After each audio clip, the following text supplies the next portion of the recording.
Mais j'aimerais vous dire un instant. On peut mettre juste l'image de la croix. Merci Seigneur. Regardez un peu. Vous avez vu? C'est formidable. Regardez comment la croix est faite. C'est fait avec les mains. C'est fait de sorte qu'on ait la croix avec juste une position de la main de chacun quelque part. Comme ça, c'est parti. C'est-à-dire que quand tu pars comme ça, et comme ça, comme ça, comme ça arrive à ce que vous configurez non seulement la croix, mais aussi ça sent la solidarité, l'esprit d'équipe ensemble. Vous savez, mon message ce matin, hier et avant-hier, j'ai vu des gens qui étaient en souffrance, à qui Dieu a délivré. Des gens qui avaient de la haine. J'ai eu de retour cette nuit, ça m'a fait quelque chose. Des gens qui avaient la rage, qui avaient même envie de tuer. Et on ne sait pas. Après, on entend qu'il y a des coups, il y a des choses. Mais il vaut mieux que ça sorte maintenant. Que l'acte, plutôt que d'attendre que l'acte soit accompli pour le voir. Mais Dieu est en train de libérer, Dieu est en train de délivrer la France. Dieu est en train de libérer les captifs dans tous les pays du monde. Les nations attendent la révélation du Fils de Dieu. Mes chers amis, il n'y a pas de honte de dire j'ai des mauvaises pensées pour qu'on prie pour toi. Plutôt que d'attendre que les mauvaises pensées se manifestent et poussent quelqu'un à des actes terribles. Il n'y a pas de honte que quelqu'un à l'église vienne s'agenouiller pour dire je suis découragé, priez pour moi pour que j'ai la force. Il n'y a pas de honte de quelqu'un qui dit oh, ça fait un moment donné, je suis troublé dans mon cœur où j'ai des pensées suicidaires, priez pour moi. C'est pour ça dans une famille, il est mieux qu'il y ait une relation de confiance, d'amitié ou d'approche, de sincérité, de vérité en famille, plutôt que des gens qui derrière sont là, font le masque, peut-être à force ou à tort ou à raison, dans des conditions peut-être de manque de confiance ou même d'entente, et qui plus tard on est surpris de voir les exactions qui arrivent. Parce que Jésus n'a pas besoin de ta force, il a besoin que tu lui exprimes qui tu es.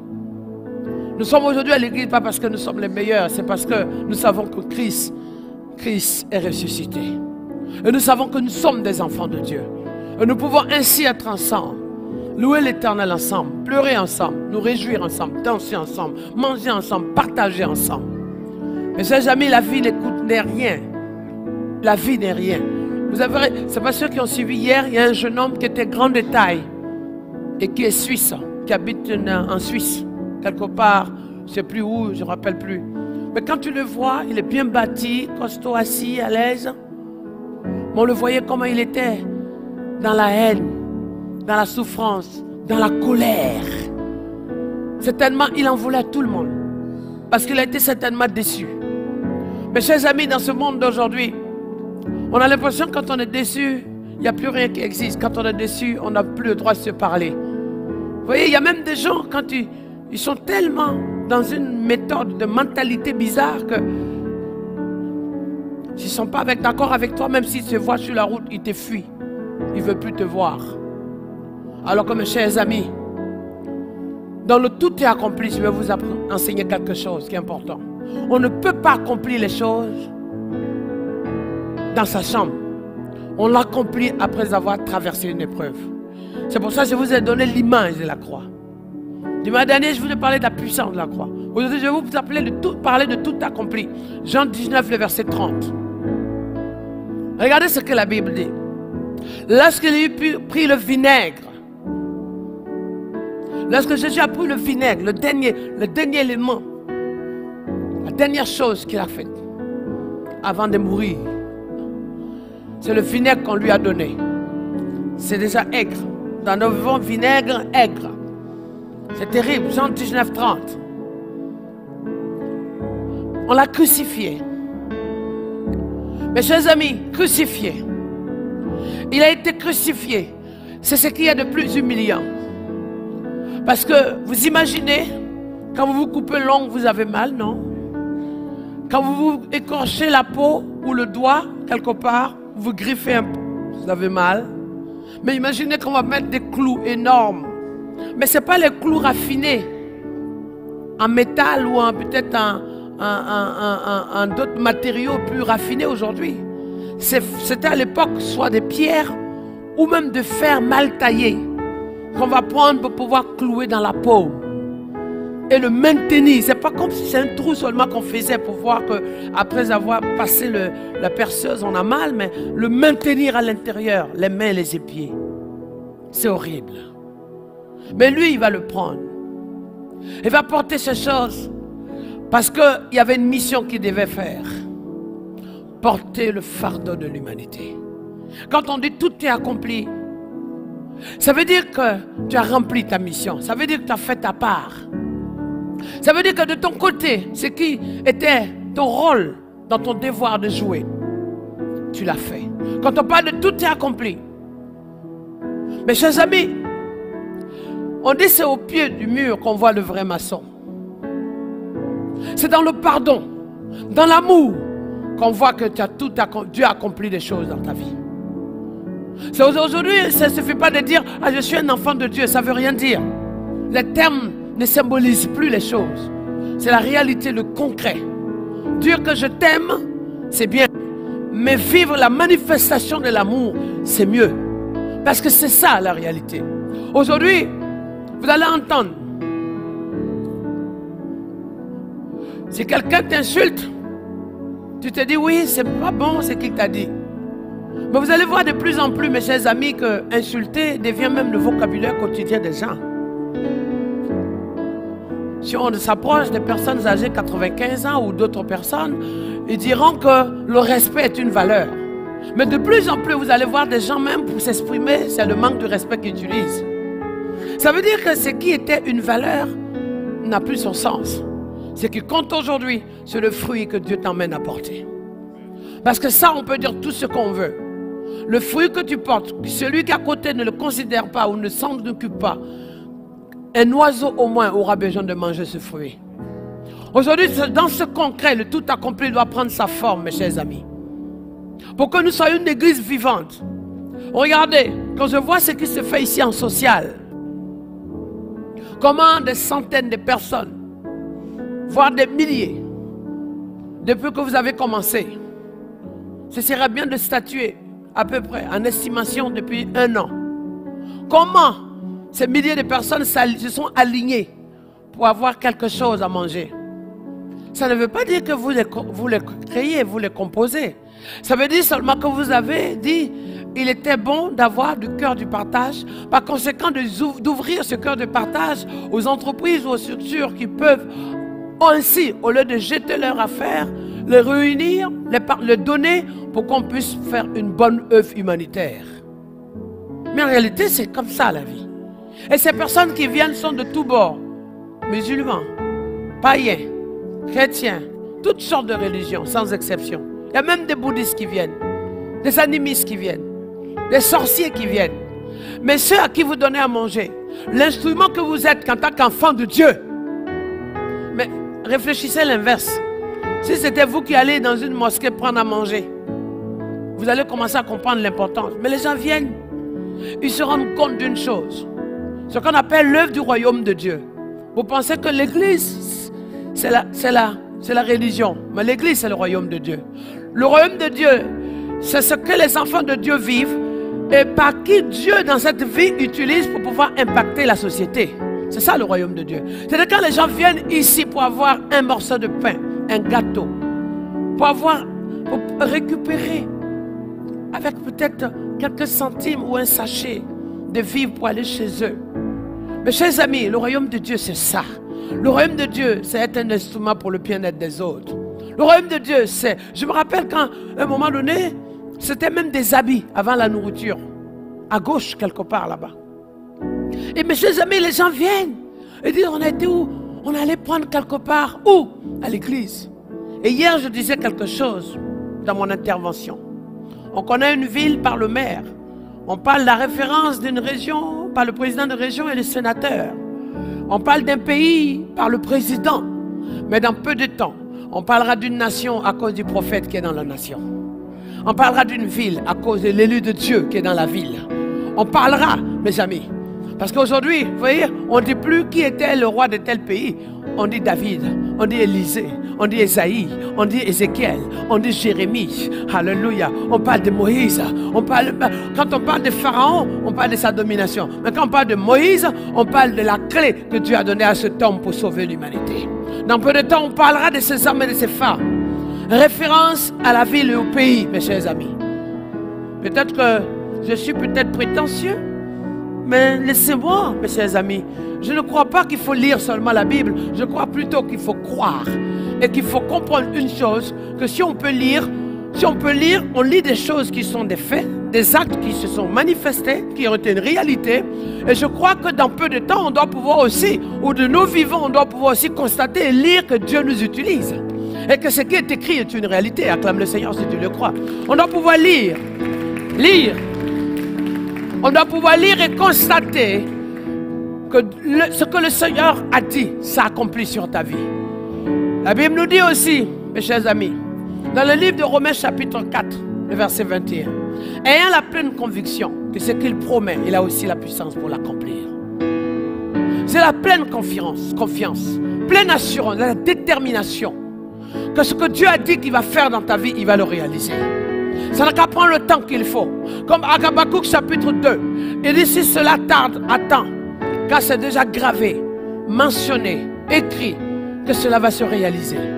Je ne sais ni l'heure ni le jour. La seule chose que je suis convaincu, c'est qu'il y a un temps pour tout, un moment pour tout, un jour pour tout, un jour à moi. Il y a un jour, mes chers amis, où j'ai eu l'habitude de prier et j'ai l'impression que mes prières prenaient du temps pour arriver. Mais un jour viendra où j'aurai même pas, mes amis, le temps de dire Seigneur telle chose, le fait d'y penser, le fait seulement d'avoir cela dans mon cœur, Dieu a déjà manifesté. Le fait seulement d'aspirer, Dieu exauce. Le fait seulement de désirer, Dieu le fait, mes chers amis. Un jour viendra, le jour du Seigneur, l'heure de Dieu, le temps de Dieu, mes chers amis, où ce n'est ni par la force, ni par l'intelligence, mais par le Saint-Esprit, que Dieu fera les choses, mes chers amis, pour que l'homme découvre en ce moment précis que notre Dieu n'a pas changé. Notre Dieu est glorieux. Notre Dieu est merveilleux. Notre Dieu, mes chers amis, ce n'est pas comme la société dans laquelle nous sommes. Nous avons autour de nous des gens qui cherchent. Quand ils te regardent, ils cherchent ta faiblesse. Quand ils te regardent, ils cherchent tes manques. Ils étudient par quoi faire et par quoi utiliser pour pouvoir t'affaiblir et surtout t'avoir. Mais Dieu veut maintenant, mes chers amis, le peu de qualité que tu as, il va le valoriser. Le peu de grâce que tu as, il va le multiplier. Et c'est pour ça qu'il demande le peu. Qu'est-ce que tu as dans ta main? Quelle foi tu as dans ta main? Quel pain tu as dans ta main? Quel poisson tu as dans ta main? Quelle louange tu as dans ton cœur? Quelle prière que tu exprimes, même si ce n'est pas énorme comme les autres? Et Dieu va le multiplier, l'utiliser pour la gloire de son nom et faire son œuvre dans le pays. Parce que dans cette société, mes chers amis, vous avez remarqué dans notre société, hein, quand tu vois quelqu'un, tu le regardes, tu es content. Mais une première préoccupation, c'est quel est son point faible? Comment est-ce que? Pourquoi est-ce que? Mais le temps arrive, mes chers amis.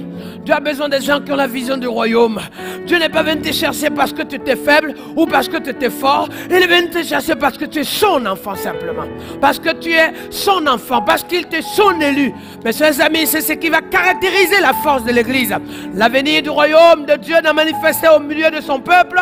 C'est que chacun, mes chers amis, chacun a sa soif, chacun a sa passion, chacun a son désir. Si tu es là aujourd'hui, ce n'est pas parce que tout est mauvais pour toi, mais c'est parce que Dieu a voulu que tu sois là. C'est déjà le plus que tu dois avoir. Peu importe ce que tu fais, peu importe ton incapacité, le fait que tu sois là aujourd'hui, c'est une grâce déjà.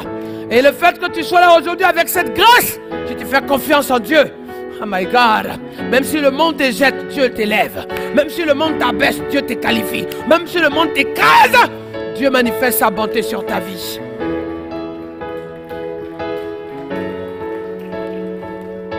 Le monde a besoin des champions. Les gens champions, pas des champignons qu'on mange, mais des champions. Le monde a besoin des meilleurs. Mais Dieu prend les faibles pour les transformer en meilleurs. Le monde attend que tu sois bon, que tu aies ton diplôme, que tu réussisses pour te donner la qualification, le poste qu'il faut. Mais Dieu cherche quelqu'un qui est pourri peut-être, quelqu'un qui n'a plus de valeur, quelqu'un qui n'a pas de sens, quelqu'un qui pleure tous les jours. Dieu entend tes prières. Et il a dit, quelqu'un m'a touché. Dans le livre de Matthieu chapitre 9, cette femme qui avait la perte de sang, qui s'est approchée derrière Jésus, qui a touché le bord de son vêtement. Il dit, quelqu'un m'a touché. Jésus sait qu'actuellement, quelque part là où tu es, tu l'as touché dans tes pleurs, tu l'as touché dans tes prières, tu l'as touché dans ta faiblesse, tu l'as touché dans ta passion, tu l'as touché dans ton désir, tu l'as touché dans ta intercession, tu l'as touché dans ton combat, tu l'as touché pour ton enfant, tu l'as touché pour ta maladie, tu l'as touché pour tes finances, tu l'as touché parce que actuellement tout est cassé, brisé en toi. Et Jésus dit, alors ma fille, il faut seulement que tu te manifestes pour dire, oui c'est moi qui t'ai touché parce que je veux que les choses changent dans ma vie. Je t'ai touché parce que je veux mon miracle, je t'ai touché parce que je veux ma délivrance, je t'ai touché parce que je crois qu'il est temps que je sorte de l'impasse, je sorte aujourd'hui de la situation calamiteuse dans laquelle je me trouve, les labyrinthes dans lesquels je suis. Je t'ai touché parce que Seigneur, combien de fois dans ta prière tu n'as pas demandé, combien de fois dans ton sommeil tu n'as pas crié au secours, combien de fois dans tes luttes tu n'as pas cherché qui t'entendrait, combien de fois dans ton inquiétude tu n'as pas aspiré de l'aide, combien de fois tu n'as pas écouté, cherché à ce que quelqu'un t'entende. Mais tous sont préoccupés. Seul Jésus de Nazareth, ce Jésus-là, mes chers amis, il dit, quelqu'un m'a touché. Quelqu'un m'a touché. Tu l'as touché sans lever la main, parce que c'est ton âme qui l'a touché. My God. Et il dit, j'ai vu la souffrance et les cris de mes enfants en Égypte. Dans un pays où c'est l'esclavage, dans un pays où tu es étranger, dans un pays où tu es déjà cassé, dans un pays où tu es méprisé, mais en plus ton âme en souffrance. Le Seigneur dit, j'ai vu le SOS de mon peuple. C'est pour ça qu'il a dit, tout est accompli. Accompli pour ceux qui sont là, accompli pour ceux qui arrivent, accompli plus loin encore, sans exception, accompli dans tous les domaines de ta vie. Jésus. Accompli. Tout est accompli. Tout. Quand on dit tout est O-U-T, ça veut dire ce que tu vas citer, ce que tu vis, ce que tu as, ce qui te préoccupe, ce qui arrive, ce qui est passé, ce qui est maintenant, et tout temps. Tout ce qui te concerne sans exclusivité. Mes chers amis, il faut que tu comprennes une chose. Alléluia. Alléluia. Il faut que tu comprennes une chose. Dans le tout est accompli. On doit toujours accomplir quelque chose pour ce qu'on est amené à faire, mais aussi pour ce que demain on doit porter. Parce que chacun, vous avez vu, on peut remettre la croix. Je vais vous expliquer pourquoi. Chacun joue un rôle. Je vous donne une petite image. C'est comme un train qui roule et qui arrive à un stop, une gare. Au moment où il arrive à la gare,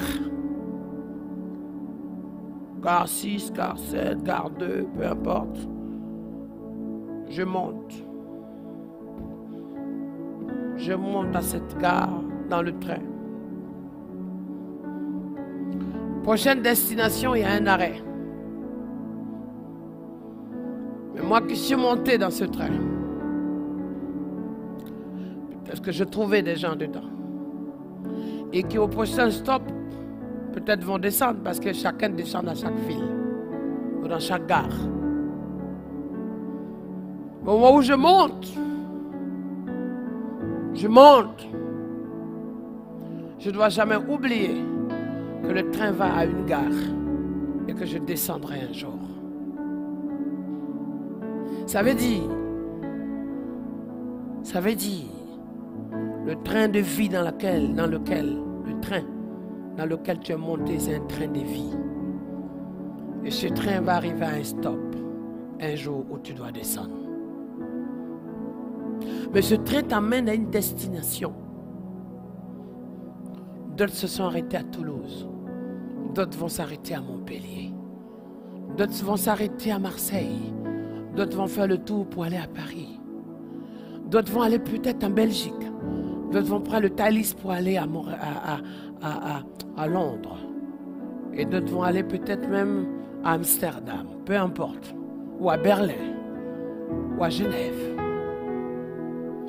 De la même façon que tu peux voyager à un lieu à un autre, d'un endroit à un autre, mais au moment où tu es embarqué, que tu t'es installé, ou que tu restes debout, ou que tu sois assis, tu es dans le train qui en marche.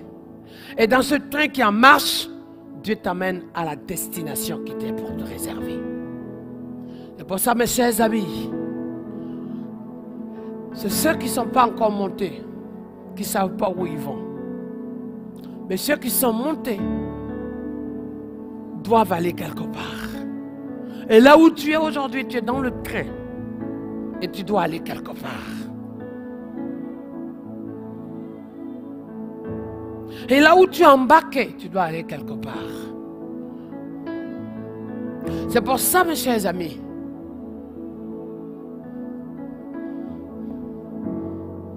cette image,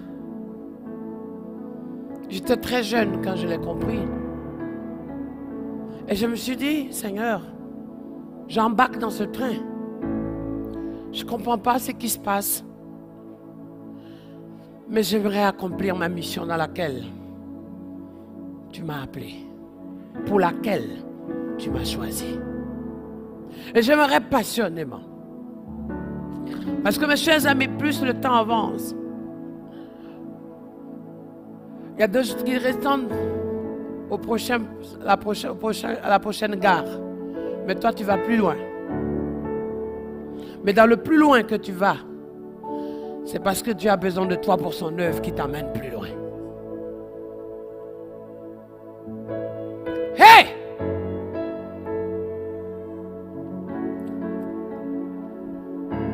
Et les portes du train sont ouvertes. Pas pour que tu descendes, mais pour que tu y entres. Et tu entends le coup de sonne comme dans un métro. Reste pas dehors, il y a un danger. Mais tu es appelé à monter et à y rester pour courir. Du moins, c'est pour que tu sois transporté. Ça veut dire que l'effort que tu fais ne fait pas avancer le train, mais c'est le train qui t'amène avec tous ces efforts à ta destination. Mais toi seulement, tu dois savoir pourquoi Dieu t'a embarqué. C'est pour ça que la Bible dit que nous sommes des voyageurs. Vous n'avez pas compris? Nous sommes des voyageurs. Et quand Jésus est venu, Jésus est né parce qu'il a embarqué une course. La Bible dit, le Fils de Dieu est apparu afin de détruire les œuvres du diable. 1 Jean, chapitre 3, le verset 8. Ça veut dire quoi? Il est venu. Toi, tu es venu accomplir une mission. Il n'y a pas longtemps, lorsque j'ai commencé à prier pour Bernard, alors qu'on avait dit que sa fin de vie, machin, je lui ai dit, c'est simple. La mort peut arriver à tout le monde. Mais ma prière d'homme de Dieu, de serviteur de Dieu, c'est que si ta mission n'est pas finie, la mort ne peut pas te toucher.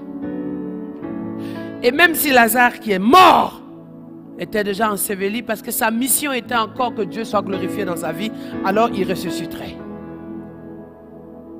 Et si aujourd'hui, ta mission n'est pas finie, ni corona, ni diable en personne, ni aucune maladie AVC, ni peut-être même un accident de la rue, toutes ces choses peuvent s'acharner sur toi.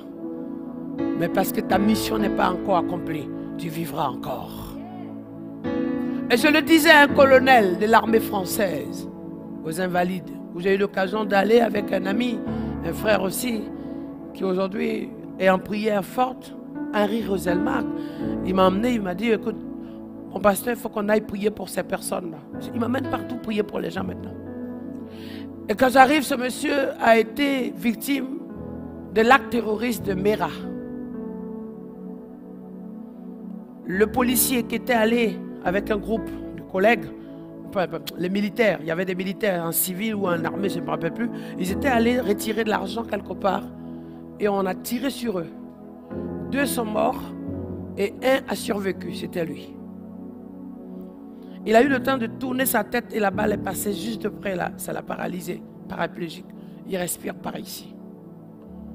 pouvez pas imaginer tous les mercredis, entre midi et 2, comment il est impatient. Il dit, pasteur, il dit, aujourd'hui j'ai la force, mes chers amis. Parce qu'on ne peut pas se les voir. À l'époque, le président Sarkozy n'était pas seul, tout le monde est passé, la presse, partout.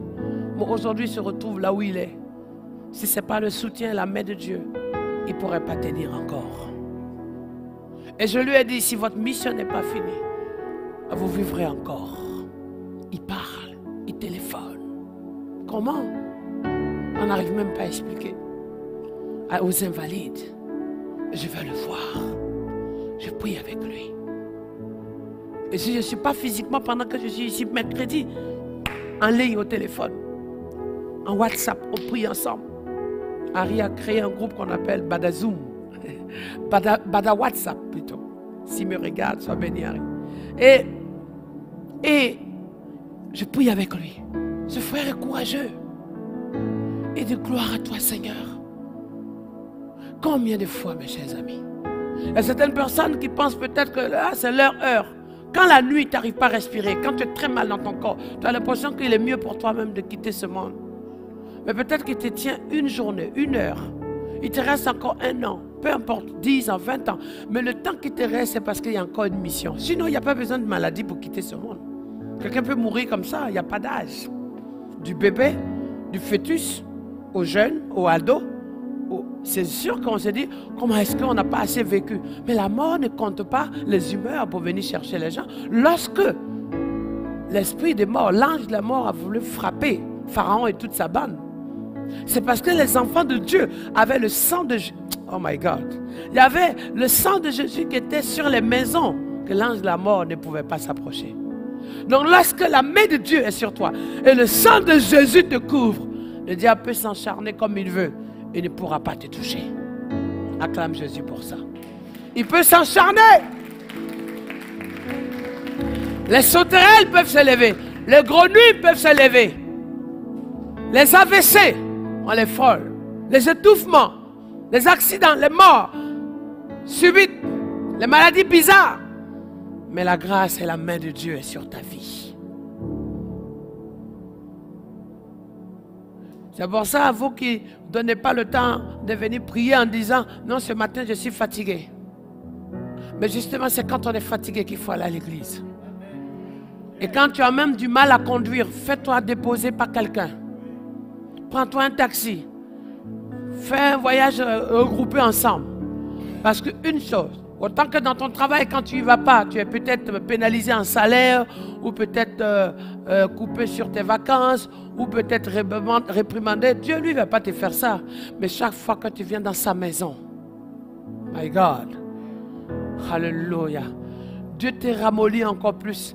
Dieu encore, tu viens au rendez-vous du Seigneur.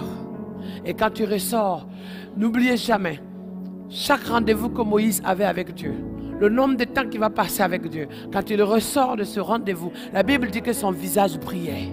Chaque fois que tu viens dans le rendez-vous avec le Seigneur, tu rayonnes de la présence de Dieu, de la gloire de Dieu, de la visitation de Dieu, de la main de Dieu, du bonheur de Dieu, de la plénitude de Dieu. Tu rayonnes de la miséricorde de Dieu. De telle enseigne que la Bible dit que lorsque cette femme qui a eu le courage, Mariam pour d'autres, a voulu critiquer en disant tu te prends pour qui regarde, elle a constaté une chose, mes chers amis, c'est ce visage brillant que l'ennemi veut froisser. Parce que si ton visage ne brille plus, tu deviens triste. Mais visage brillant n'est pas les paillettes qu'il faut mettre sur le visage. Hein? Ce n'est pas les pommades, ce n'est pas les mascaras. Oh là là. En fait, j'ai fait exprès de ne pas dire ça. Mais les caras, hein, ce sont les vrais caras. Ce n'est plus les masques à caras, mais ce serait l'or du cara qui va être sur ton visage. Parce que le masque cara ne fait que peut-être te donner quelque chose que tu as envie d'être. Mais le cara d'or de Dieu qui valorise ta vie ne fait que te faire rayonner, briller et te qualifier à ta juste valeur. Donc ce n'est plus désormais le masque à cara. C'est le cœur cara, Saint-Esprit cara, onction cara, Badakara. Badakara. Badakara. Badakara. Oh my God. Ah, les gens disent, ah, tu es frais ce matin, tu es rayonnant ce matin. Souvent, ils ne savent même pas quel est le prix à payer que tu as fait pour être là.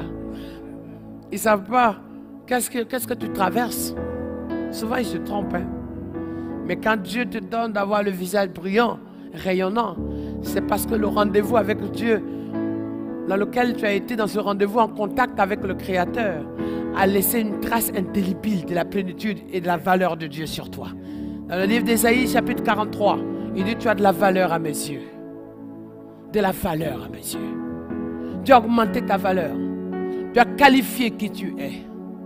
Et c'est pour ça que tu attires autant de jalousie. Et autant aussi de persécutions. Et après, tu ne comprends pas pourquoi les gens t'en veulent. Mais en fait, aujourd'hui, il faut comprendre une chose. Avant de terminer, il faut comprendre une chose. Je vais te dire que ce que Dieu veut mettre en toi et ce que Dieu veut t'emmener à vivre, c'est de briller en toi davantage. Briller sur toi et sur ta vie davantage et ta maison. Parce que c'est ainsi, mes chers amis. Il y a quelqu'un qui dit, ah, je ne comprends pas pourquoi les gens me regardent. Si tu veux aller plus loin dans le tout accompli, on va te voir. Parce que ce n'est pas toi qu'on va voir, c'est Christ qu'on va voir en toi. C'est l'œuvre de Dieu qu'on va voir en toi. Vous savez, si tu ne dégages rien, ou tu n'as aucune qualification, les gens ne te voient pas. Lorsque vous rentrez dans votre maison, je vous pose la question. Qu'est-ce qui vous attire dans votre maison? Qu'est-ce qui est bien dans votre maison? C'est en aucun cas les parpaings qui sont dans les maisons. C'est votre décoration, c'est votre fauteuil, le lit, la moquette, les tableaux, la télé. C'est ce que vous utilisez. C'est vos placards dans lesquels vous avez mis des choses. C'est ça que vous regardez. Mais une maison qui est là, qui est vide, où il n'y a rien de bon, il n'y a rien de fini. Vous n'aurez même pas envie d'y rester longtemps. Il fait froid, c'est moche, c'est pas bon. Mais ça veut dire quoi? Dieu vous a donné quelque chose. Dieu vous a rempli de quelque chose. Dieu vous a estimé à une valeur. Oh my God. Dieu vous a qualifié à une valeur. Voilà pourquoi, même quand vous ne parlez pas, vous dérangez parce que vous représentez quelque chose. Donc le jour où vous commencez à attirer de la jalousie, entrez dans votre chambre, commencez à danser Christothèque. Et le jour où personne n'est jaloux de vous, c'est quand vous êtes mort. Même ceux qui vous en veulent ce jour-là, je me rappelle de lui, il était gentil. Mais quand tu étais vivant, ils ne sont pas capables de laisser la colère, la rancune dans leur cœur pour venir te dire je t'aime. Hein? Mais c'est le jour où tu décèdes, ils mettent tout ça de côté, leur rancune, ils viennent semblant un peu d'effort à dire quand même je me rappelle, hein, c'est quand même, c'est quelqu'un de bien quand même. Hein? Mais si jamais tu te réveilles là, il va fuir. Si jamais l'effet de Lazare se manifeste sur ta vie, tu reviens à la vie, celui qui est dans la foule avec tout le monde, il va fuir parce qu'il ne serait pas à l'aise de te voir en face. Et le jour où vous voulez être applaudi, c'est le jour de votre chute. Mais le jour où vous êtes qualifié, très peu de gens vous applaudissent. Parce que mes chers amis, c'est ça, quand on parle de tout est accompli. À quel moment Jésus a dit tout est accompli? Quand il a pu le vinaigre. C'est là le sérieux. Les vrais hommes, les vraies femmes, les vrais élus de Dieu. C'est dans ces moments qu'on accomplit de grandes choses. On accomplit parce que, pourquoi? Le rêve de Martin Luther King a été repris partout. J'ai fait un rêve. Un rêve. Un rêve. My God. Oh là là, c'est révoltant. J'ai eu un rêve. Un rêve où mes enfants et mes petits-enfants s'uniront, se teniront les mains de gens de toutes les couleurs. En tout cas, moi, ça s'est réalisé pour moi. Hein. J'ai la main de ma femme. Hein. J'ai eu un rêve. Mes chers amis. Mais il est temps qu'on rêve autre chose. On rêve du salut en France. On rêve de la délivrance du pays. On rêve des panneaux où ce serait mentionné Jésus sauve de partout. On rêve où l'école sera la parole de Dieu, la manifestation de l'amour de Dieu. On rêve où l'église sera un lieu où les gens viendront sans honte, sans étiquette à partager. On rêve où au lieu de peut-être même faire des sentences de jugement, on dit d'abord allez-y prier et vous allez revenir. On rêve où le procureur dit voilà, avant de parler, je vais aller prendre une petite prière. On rêve, je rêve Mais une fois que j'ai fini de rêver, j'ai pas envie d'être Martin Luther King. J'ai pas envie de dire à quelqu'un que je rêve pour que le rêve se réalise. Mais j'ai envie de me réveiller pour vivre le rêve que j'ai eu l'occasion de rêver. J'ai envie de me réveiller de mon rêve pour vivre la réalité, pour vivre l'accomplissement de ce rêve. J'ai envie de me réveiller pour voir un jour il y a 100 000 personnes au Stade de France qui chantent en adoration pour Jésus. J'ai envie de me sortir de mon rêve pour que le stade de rugby rempli ici, où les gens sont là en mouvement pour le sport, mais qu'il y ait une seule voix, Jésus de Nazareth. Je rêve dans peu de temps qu'un jour, mes chers amis, que le maire même appelle le pasteur pour avoir auprès de lui son conseiller, parce qu'il a besoin d'une inspiration divine pour avancer. Je rêve. Alléluia. Alléluia. Alléluia. Mais je vous ai dit aussi, je n'ai pas envie de faire ces rêves comme ces jeunes adolescents. Ils rêvent tellement d'être stars qu'ils décorent leur chambre de stars préférées. Madonna, Lady Gaga, Rihanna, Cristiano Ronaldo. Hey Timal, sors de ton rêve, commence à jouer comme Misio. Sors de là, parce que tu peux décorer toute ta chambre comme des stars, mais tu n'es pas une star. Une star, on vit pas, un footballeur ne se vit pas dans une chambre, ça se vit avec les 2 pieds en sport. Parce qu'on a trop décoré, on a voulu même s'habiller comme ces gens-là. Répète, travaille, chante. Tu chanteras mieux que cette fille. C'est pour ça que je dis, rêver, oui, mais mieux, se réveiller pour vivre et accomplir son rêve. Parce qu'il arrive que celui pour qui tu rêves et qui t'a fait, il ne sait même pas que tu rêves. Hein? Comme ces jeunes filles, souvent. Ah, je rêve du prince charmant. Hein? Et je rêve du prince William. Il est marié, hein? Ah, les gens font, ah, si un jour, comme à la télé, le prince charmant. Le prince charmant. Mais à un moment donné, tu ne fais pas attention, tu te retrouves avec le pince charmant. C'est celui qui va te pincer qui tu vas rencontrer, pas le prince. Le R, il est allé ailleurs. Et on vit dans ce rêve, on se dit, j'attends mon prince charmant. Mes chers amis, je vous dis une chose. N'attends pas un prince charmant.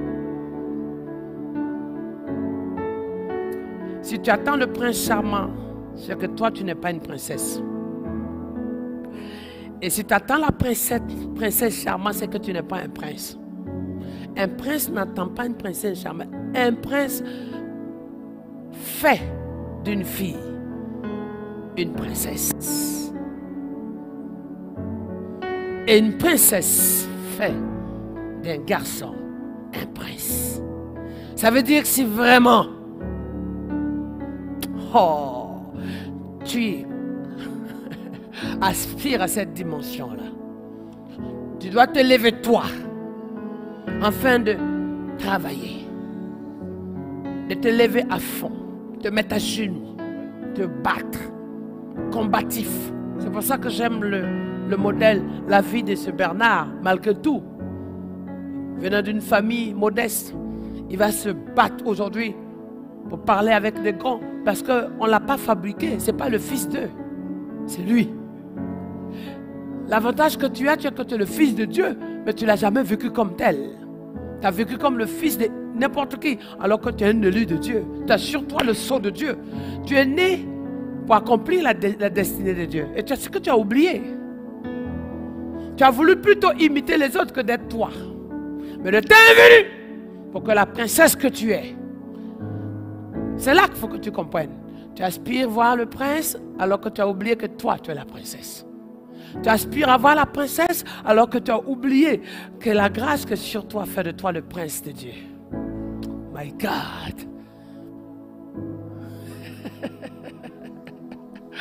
C'est pour ça que tu vas chercher longtemps, tu ne vas pas la voir. Ce que tu risques d'avoir, c'est des images, c'est des posters, c'est des photos, Et c'est des habits de prince que tu vas avoir, mais pas le statut de prince.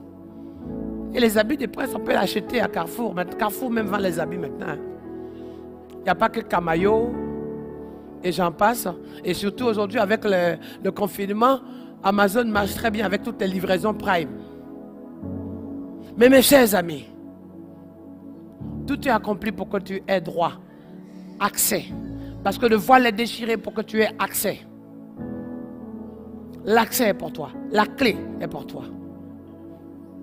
La porte est ouverte.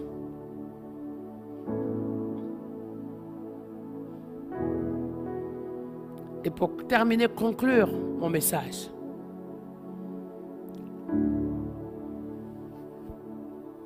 Dans le parcours d'un être humain, d'un enfant de Dieu, il y a je ne veux pas dire des codes, mais il y a des éléments.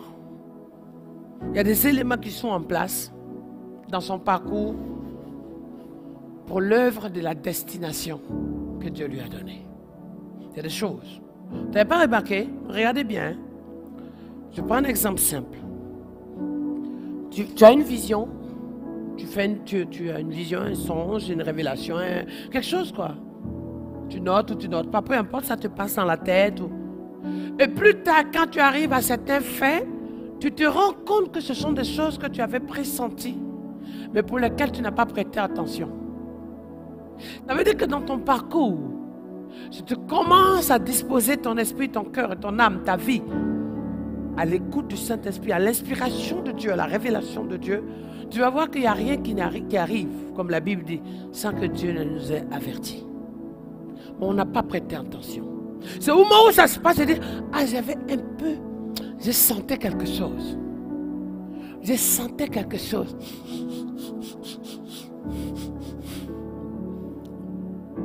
Je n'ai pas envie de vous choquer. Je sens quelque chose. Je n'ai pas envie de vous choquer de dire ça. Mais excusez-moi, à 13 ans, je dis à Dieu, je n'ai plus envie de sentir.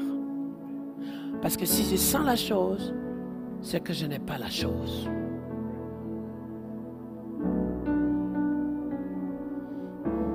J'ai envie de faire la chose ou d'avoir la chose pour que moi ou quiconque qui sentirait l'odeur constate.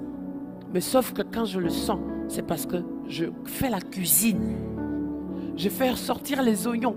Toi, le voisin, sent les odeurs, mais c'est moi qui mange le repas. Quand tu mets l'oignon, un peu de lardon, et tu essaies de mettre un peu de persillade autour, et tu mets de l'huile d'olive, et par-dessus ça, oh my God, tu ajoutes un peu de ciboulette, tout petit peu, et tu fais revenir un peu avant de mettre quelques petits morceaux de poulet que tu prépares à part, ou là là, jamais tu ajoutes du foie gras à côté. Quand ça revient, l'odeur que ça sent, ça parfume tout le quartier. On sait que quelque part, il y a une bonne cuisson qui est en cours. Mais sentez les bonnes odeurs, mais laissez-moi manger. Et j'ai dit à Dieu, je ne veux plus sentir. Si tu sens, c'est bien, tu as un bon odorat. Mais Seigneur, je veux avoir la matière qui sent bon. Je veux y participer. Vous avez compris d'où vient la soif? Marcel Comena est un fonceur. J'ai dit à Dieu, si je sens quelque chose, c'est qu'il me manque la chose et je veux la chose. Si je sens, je veux ce qu'il sent. Mais il y a des endroits aussi, quand vous sentez, ça ne sent pas bon. Il y a des endroits, ça ne sent pas frais. Mais Seigneur, je sentis. Vous n'avez pas vu, quand vous rentrez dans une pièce, vous, dans un moment donné, il y a un moment où vous frémissez. Vous avez la chair de... Comment on dit ça, la chair de... Ouais, ça c'est vraiment la dinde cette fois. Parce que c'est un peu plus sérieux. Au minimum le coq, parce que c'est beaucoup plus... C'est pas la poule. Vous sentez comme une sorte de... Vous sentez un frémissement de la chair. La chair de la dinde, la chair du poule ou de coq, tout ce que vous voulez. Mais vous sentez une sorte de frémissement. Mais je vais plus loin.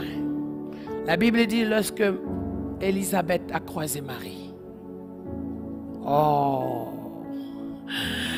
my God. Vous savez ce qui s'est passé? Lorsque Élisabeth a croisé Marie. My God. On peut dire des cousines par alliance. Hein? Amen, on est d'accord? Lorsqu'elle a croisé cette femme qui portait en elle le Fils de Dieu. Et elle, Jean-Baptiste.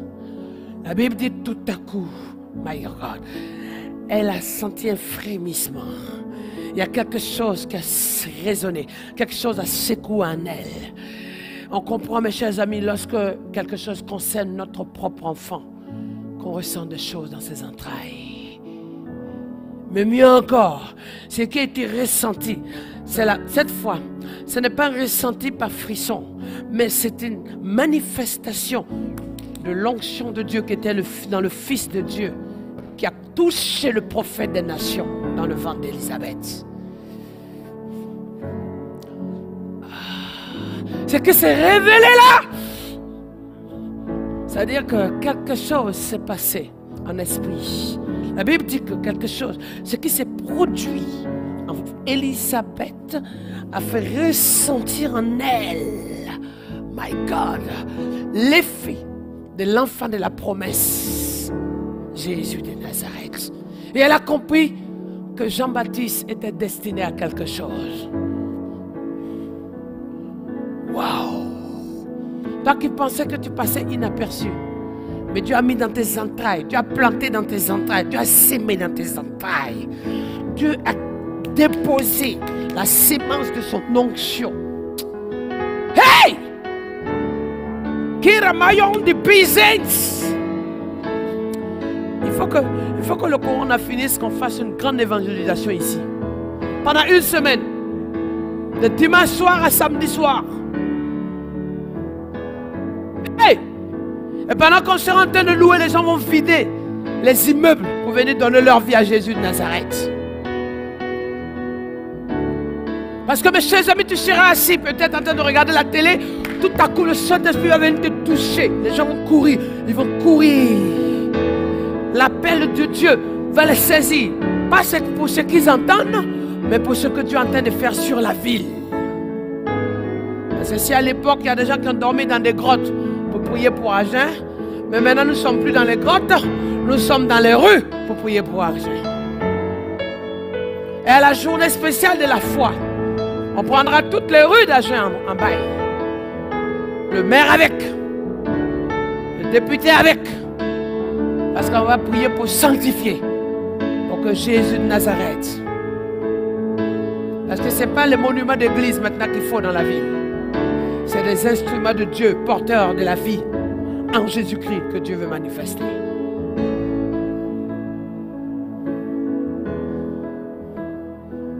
On peut s'élever. S'il vous plaît. Ah, oh, hey. Ah, oh, hey.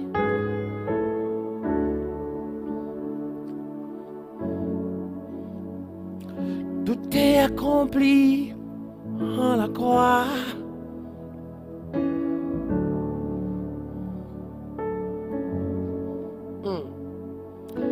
Tout est accompli pour ta vie.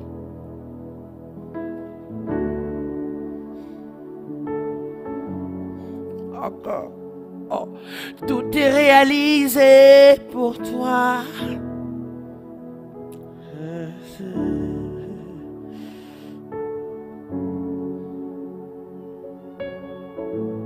Alléluia. Tu es libre. Oh, mon pays, aujourd'hui, tu es libre.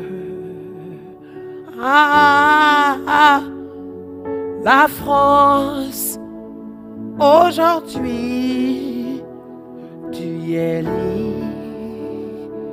Ah, ma famille, aujourd'hui, tu es libre. Ma maison, aujourd'hui, tu es libre. Ah, ah, tout est accompli pour nous.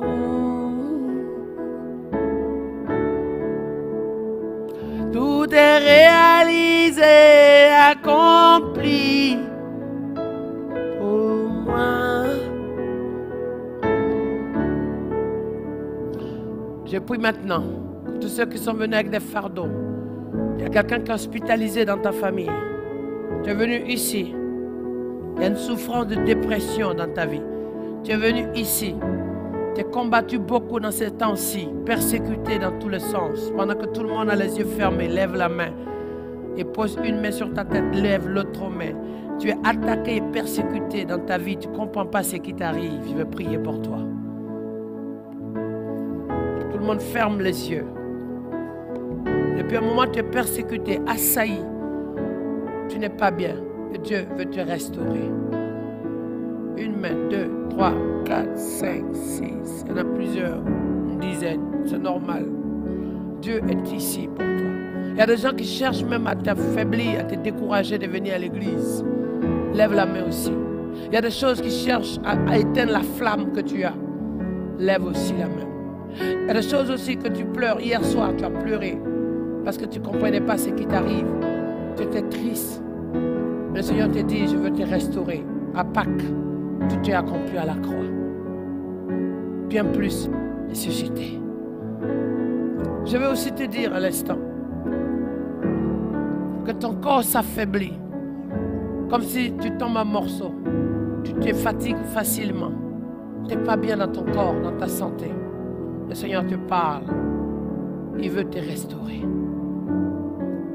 Mais je veux te dire aussi, dans tout ce que tu as parcouru jusqu'à aujourd'hui, ce que tu as subi jusqu'à aujourd'hui, dans quoi tu es passé jusqu'à aujourd'hui, par ce moment de trou d'air qui a été difficile pour toi, le Seigneur dit, il a tout accompli pour ta victoire. Et je vais prier aussi pour toi. Il y a des choses que tu sens, mais tu n'arrives pas à aller jusqu'au bout de ce que tu sens, ni à réaliser, ni à voir l'odeur de la chose. Tu ne restes que sur les odeurs. Assez. Parce que ça te donne encore d'avoir toujours faim. Tu as l'odeur, mais tu n'as pas la nourriture, la matière qu'il faut. Le Seigneur aussi veut te restaurer ce matin. Lève aussi la main. Tu sens l'odeur, tu attends impatiemment que ce que tu sens se manifeste, enfin que tu aies accès. Mais tu n'arrives pas. Dieu veut le faire pour toi. Père, je te loue pour ce que tu manifestes. Je te loue pour ce que tu accomplis. Je te loue pour ta fidélité, Seigneur. Sois élevé, Jésus. Reçois la grâce de Dieu. Reçois la faveur de Dieu. Reçois la bonté de Dieu. Reçois le toucher de Dieu. Reçois la visitation de Dieu. Reçois l'action du Saint-Esprit. Maintenant, que le fardeau qui était sur toi, que Christ qui l'a porté pour toi, te décharge, afin que tu sois libéré pour la gloire de Dieu. Que tes finances qui étaient bloquées, ta famille, tes enfants qui étaient en rébellion, Dieu les ramène à la maison. Que la maladie qui rongeait ton corps et ta santé soit vaincue et que tu sois guéri. Que le découragement qui était dans un assoupissement, dans une faiblesse en toi, laisse la place à une touche de Dieu. Maintenant, je prie à l'instant, Satan, tu es vaincu. Démon, tu es vaincu. La manipulation est vaincue. Père, je te prie pour ce que tu fais à l'instant. Fais une œuvre d'impact dans la vie de tes enfants. Père, fais fleurir encore cette valeur que tu as donnée à chacun. Merci pour ton œuvre d'impact dans ton église. Seigneur, je te prie maintenant. Je vais te demander avant de... Tu passes dans un moment de persécution. Ce sujet est tellement majeur que l'ennemi voulait voler ta joie et ta passion et ta foi. Il y avait des blâmes, des choses qui étaient comme des poubelles dans ton oreille, qui cherchaient à te déstabiliser. Le Seigneur m'a montré qu'il y a une promesse pour toi. Tout est accompli pour toi. Quand on dit accompli, ça veut dire promesse.